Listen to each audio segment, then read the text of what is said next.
ಪಾರ್ಥ, ಏನಾಯ್ತು? ಯಾಕಷ್ಟೊತ್ತು ಸ್ಕ್ರೋಲ್ ಮಾಡ್ತಾ ಇದೀಯಾ? ಏನನ್ನೋ ಹುಡುಕ್ತಿರೋ ಥರ ಕಾಣ್ತಿದೆಯಲ್ಲ, ಆದರೆ ಏನೂ ಸಿಗ್ತಿಲ್ಲ ಅನ್ಸುತ್ತೆ. ಅದಕ್ಕೆ ಪಾರ್ಥ ಹೇಳ್ತಾನೆ, ಕೃಷ್ಣ, ನಾನು ನನ್ನನ್ನೇ ಹುಡ್ಕೋತಿದ್ದೀನಿ. ನೋಡಿ, ಈ ವರ್ಷ ಮುಗಿಯೋಕೆ ಇನ್ನು ಉಳಿದಿರೋದು ಕೇವಲ 2 ತಿಂಗಳು. ಜೀವನ ಒಂದೇ ಕಡೆ ನಿಂತು ಒಂಥರ ಹ್ಯಾಂಗ್ ಆದ ಹಾಗೆ ಅನಿಸ್ತಾ ಇದೆಯಾ? ಹಾಗಿದ್ರೆ ಈ ಮಾತುಕತೆ ಖಂಡಿತ ನಿಮಗಾಗಿ. ಸರಿ, ಬನ್ನಿ. ಈ ಪ್ರಶ್ನೆ ಇದೆಯಲ್ಲ, ಇದು ತುಂಬಾ ವೈಯಕ್ತಿಕ. 1 ವರ್ಷ ಪೂರ್ತಿ ವೇಸ್ಟ್ ಆಯ್ತು ಅಂತ ಅನಿಸಿದಾಗ ಪ್ರತಿಯೊಬ್ಬರ ಮನಸ್ಸಲ್ಲೂ ಇದೇ ಪ್ರಶ್ನೆ ಮೂಡುತ್ತೆ. ನಿಜವಾಗ್ಲೂ ಲೈಫನ್ನ ರೀಸೆಟ್ ಮಾಡೋಕೆ ಸಾಧ್ಯನಾ? ಪಾರ್ಥನ ಪರಿಸ್ಥಿತಿ ಕೂಡ ಇದೆ. ಅವನು ಹೇಳ್ತಾನೆ, ಜೀವನ ತುಂಬಾ ಹ್ಯಾಂಗ್ ಆದಂಗಾಗಿದೆ. 2 ತಿಂಗಳು ಬಾಕಿ, ಈ ವರ್ಷನೂ ಹಾಳಾಯ್ತಾ ಅನ್ನಿಸ್ತಿದೆ. ಓದೋಕೆ ಫೋಕಸ್ ಇಲ್ಲ, ರುಟೀನ್ನಲ್ಲಿ ಡಿಸಿಪ್ಲಿನ್ ಇಲ್ಲ. ಗೋಲ್ ಅಂತ ಸೆಟ್ ಮಾಡ್ತೀನಿ, ಆದರೆ ಕೆಲವು ದಿನಕ್ಕೆ ಅದೆಲ್ಲ ಗಾಳಿ ಮಾಯವಾಗಿ ಹೋಗುತ್ತೆ.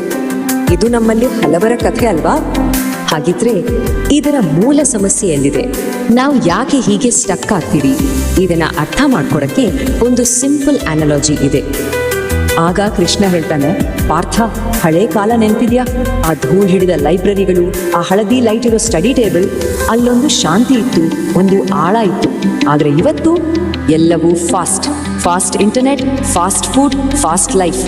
ಸಮಸ್ಯೆ ಏನಂದ್ರೆ, ನಾವು ಫಾಸ್ಟ್ ಆಗಿದ್ದೀವಿ, ಆದರೆ ಡೀಪ್ ಆಗಿಲ್ಲ. ಇದನ್ನು ಹೀಗೆ ಯೋಚಿಸಿ. ಕೆಲವೊಮ್ಮೆ ನಮ್ಮ ಫೋನ್ ಹ್ಯಾಂಗ್ ಆಗುತ್ತಲ್ಲ, ಸ್ಕ್ರೀನ್ ಫ್ರೀಸ್ ಆಗಿಬಿಡುತ್ತೆ. ನಾವು ಟ್ಯಾಪ್ ಮಾಡ್ತಾನೆ ಇರ್ತೀವಿ, ಆದರೆ ಫೋನ್ನಿಂದ ಯಾವುದೇ ರೆಸ್ಪಾನ್ಸ್ ಇರಲ್ಲ. ನಮ್ಮ ಜೀವನದ ಸ್ಥಿತಿನೂ ಈಗ ಹಾಗೆ ಆಗಿದೆ. ಸ್ಕ್ರೋಲ್ ಮಾಡ್ತಾ ಇದ್ದೀವಿ, ಬೇರೆಯವ್ರ ಜೊತೆ ಕಂಪೇರ್ ಮಾಡ್ಕೊಳ್ತಾ ಇದ್ದೀವಿ, ಆದರೆ ಒಳಗೊಳಗೆ ನಮ್ಮ ಸಿಸ್ಟಮ್ ಕ್ರ್ಯಾಶ್ ಆದ ಹಾಗೆ ಫೀಲ್ ಆಗ್ತಿದೆ. ಹಾಗಿದ್ರೆ ಇದಕ್ಕೆ ಪರಿಹಾರ ಏನು?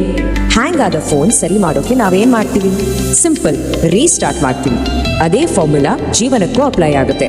ಒಂದು ಕ್ಷಣ ನಿಲ್ಬೇಕು, ರೀಸೆಟ್ ಬಟನ್ ಒತ್ತಬೇಕು ಮತ್ತು ಹೊಸದಾಗಿ ಶುರು ಮಾಡಬೇಕು. ಇದರ ಸರಳ ಅರ್ಥ, ನಮ್ಮನ್ನು ನಾವೇ ಮೇಲೆತ್ತಬೇಕು, ನಮ್ಮನ್ನ ನಾವೇ ಕೆಳಗೆ ತಳ್ಳಿಕೊಳ್ಬಾರ್ದು ಅಂತ. ಬದಲಾವಣೆಯ ಶಕ್ತಿ ನಮ್ಮೊಳಗಿನೇ ಇದೆ. ಆದ್ರೂ ನಾವೇನ್ ಮಾಡ್ತೀವಿ?